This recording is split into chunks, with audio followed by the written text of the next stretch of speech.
दोस्तों स्वागत है आपका हमारे YouTube चैनल अनसुनी हिंदी स्टोरी में। दोस्तों आज की ये कहानी बहुत ही ज्ञान देने वाली है। आज की इस कहानी से जानेंगे कि ईश्वर है कि नहीं। दोस्तों आपके दिमाग में भी कभी ना कभी यह सवाल जरूर आया होगा कि ईश्वर है या नहीं। तो चलिए जानते हैं आज की इस कहानी के माध्यम से बुद्ध ने क्यों कहा कि ईश्वर नहीं है।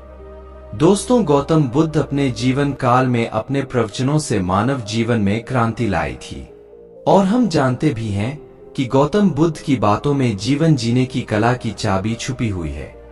उनके जीवन में घटित हुई घटनाओं से बहुत कुछ सीखने को मिलता है। ऐसे ही एक घटना के बारे में आज मैं आपको बताऊंगा। गौतम बुद्ध के समय में एक सवाल उनसे अक्सर पूछा जाता था कि ईश्वर है या नहीं, और हर बार बुद्ध एक अलग जवाब देते थे। ईश्वर के बारे में पूछा गया यह सवाल आज भी एक पहेली है और बुद्ध के समय में भी पहेली ही था। लोगों ने यह सवाल कई बार बुद्ध से पूछा, लेकिन बुद्ध कभी भी इसका सही जवाब नहीं दिए। एक बार की बात है, एक ज्ञानी पंडित गौतम बुद्ध का प्रवचन सुनने आया करता था और वह पंडित उनकी बातों से सहमत भी था। वह मानता था कि गौतम बुद्ध एक ज्ञानी पुरुष हैं।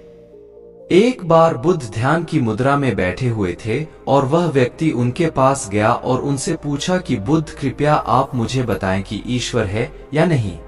मेरी आपसे प्रार्थना है कि आप मेरे सवाल का मुझे सही जवाब देंगे। बुद्ध के बारे में यह कहा जाता है कि वह कभी भी किसी भी प्रश्न का सीधा जवाब नहीं देते थे। उनके हर जवाब में रहस्य भरा होता था। ज्ञानी पंडित ने कहा कि मुझे ईश्वर के बारे में आपसे जानना है। ईश्वर है या नहीं।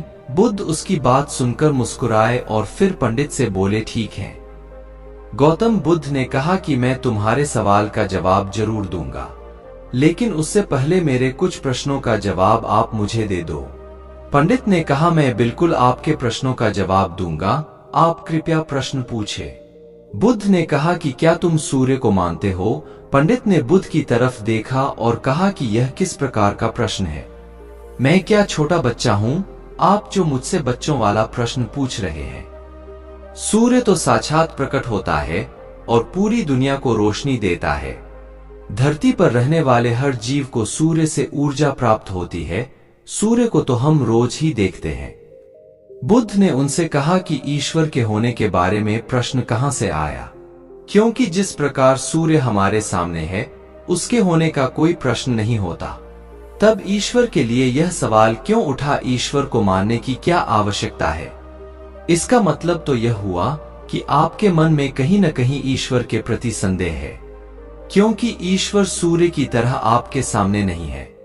आप ईश्वर को भी बुद्धि से ढूंढने के लिए निकले हो और बुद्धि केवल उन्हीं बातों को मानती है जो उसके सामने दिखाई देता है, और ईश्वर कभी भी आपको प्रत्यक्ष रूप में सामने दिखाई नहीं देगा।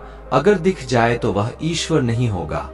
गौतम बुद्ध ने कहा कि तुम ईश्वर को मानते हो या नहीं। असल में यह प्रश्न ही गलत है, और गलत प्रश्न का सही उत्तर कैसे दिया जा सकता है। इसलिए अगर इस गलत प्रश्न के पूछे जाने पर और अगर किसी के उत्तर दिए जाने पर तो वह उत्तर भी इस प्रश्न की तरह ही गलत होगा। पंडित बुद्ध की बात सुनकर थोड़ा भ्रमित सा हो गया। उसने कहा कि बुद्ध आप किस तरह की बातें कर रहे हैं, मुझे कुछ समझ नहीं आ रहा है। बुद्ध ने कहा, अगर मैं तुम्हें सीधे शब्दों में बताऊं तो इसका मतलब यह है कि ईश्वर को माना नहीं बल्कि जाना जा सकता है। अगर तुम मुझसे यह प्रश्न करते कि मैं ईश्वर को जानना चाहता हूं तो मैं तुम्हारी मदद कर सकता था, और जिस दिन तुम ईश्वर को जान जाओगे उस ईश्वर की व्याख्या तुम सीधे कभी नहीं कर पाओगे, लेकिन लोगों को ईश्वर के दर्शनों का स्वाद चखने में मदद जरूर कर सकते हो। तुम कभी अपना अनुभव किसी को दे नहीं सकते, लेकिन किसी को अनुभव कराने में सहायता जरूर कर सकते हो। दोस्तों आपने बुद्ध के जीवन की कितनी कहानियां किससे सुने होंगे। वहां आपने देखा होगा कि बुद्ध ने कभी भी ईश्वर के बारे में स्पष्ट नहीं कहा, और इसकी वजह से कई बार बुद्ध के ऊपर उंगलियां भी उठी। लोगों ने यहाँ तक कहा कि बुद्ध कुछ भी नहीं जानते, क्योंकि बुद्ध इस तरह के प्रश्नों का ठीक से उत्तर कभी नहीं देते थे। गौतम बुद्ध इस तरह के प्रश्नों से हमेशा बचा करते थे, क्योंकि ईश्वर और आत्मा के संबंध में कोई उत्तर दिया ही नहीं जा सकता है। और अगर कभी देना भी पड़े तो वह उदाहरण के माध्यम से उसे समझाने का प्रयास करते थे, क्योंकि ईश्वर और आत्मा के संबंध में कोई उत्तर दिया ही नहीं जा सकता है, यह संभव ही नहीं है। और मेरा यह मानना है कि बुद्ध को सचमुच ज्ञान प्राप्त हुआ था। वह उस ईश्वर का अनुभव कर चुके थे, और कोई भी व्यक्ति जो इस अनुभव को प्राप्त कर चुका हो वह कभी भी ईश्वर के बारे में या ज्ञान के बारे में सीधा सीधा कभी नहीं बताता। वह आपके प्रश्न को बीच में ही लटका देता है, क्योंकि वह चाहता है कि आप उसका स्वाद खुद चखें। गौतम बुद्ध ने कभी वह गलती नहीं की जो आज के कुछ धर्मगुरु कर रहे हैं। कहने का मतलब है कि जितने भी ज्ञानी पुरुषों ने ईश्वर के बारे में स्पष्टीकरण किया, उनके अनुयायियों ने उनके धर्म गुरुओं द्वारा ईश्वर के बारे में कही हुई बातों को मान लिया और अपने अलग अलग समुदाय बना लिए। फिर क्या हुआ, आप यह देख ही रहे हैं। उन गुरुओं द्वारा दी गई प्रामाणिकता के आधार पर आज वह सभी समुदाय एक दूसरे के दुश्मन बने हुए घूम रहे हैं और हथियारों के दम पर यह प्रमाणित करना चाहते हैं कि मेरा गुरु सही है, मेरा ईश्वर सही है। वह लोग यह कहते हैं कि तुम अपनी ईश्वर को छोड़ो और हमारे ईश्वर को मानो, क्योंकि हमारा ईश्वर सत्य है।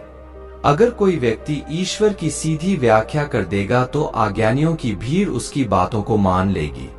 वह भी ईश्वर का अनुभव कभी नहीं करेगी। वह भीड़ तो केवल आपकी कही गई बातों के आधार पर किताबें लिख देगी और हाथ में तलवार लेकर चल पड़ेगी कि हम अपने समुदाय को बढ़ाएंगे, अपने धर्म को बढ़ाएंगे और प्रचार प्रसार करेंगे।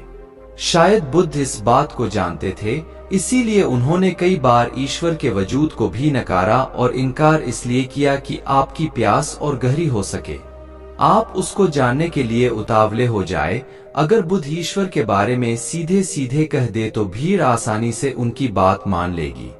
और वैसे भी हमने धरती पर ना जाने कितने ही ईश्वर और भगवान को जन्म दे दिया है। ऐसा लगता है कि ईश्वर ने मनुष्य को नहीं बनाया, बल्कि मनुष्य ने ईश्वर को पैदा किया है। भगवान को मानना नहीं बल्कि उसका अनुभव लेना चाहिए। ईश्वर को जानने के लिए सिर्फ एक ही रास्ता है और वह है ध्यान। ध्यान में जितनी गहराई से जाओगे उतना ही तुम्हारा ईश्वर के प्रति अनुभव होता चला जाएगा और तुम्हारे सभी प्रश्नों के उत्तर भी तुम्हें मिल जाएंगे। आशा करते हैं दोस्तों वीडियो अच्छी लगी होंगी। अगर यह वीडियो आपको अच्छी लगी हो तो इस वीडियो को लोगों तक शेयर करें और ऐसी ही कहानियां सुनने के लिए हमारे चैनल को सब्सक्राइब और वीडियो को लाइक जरूर करें।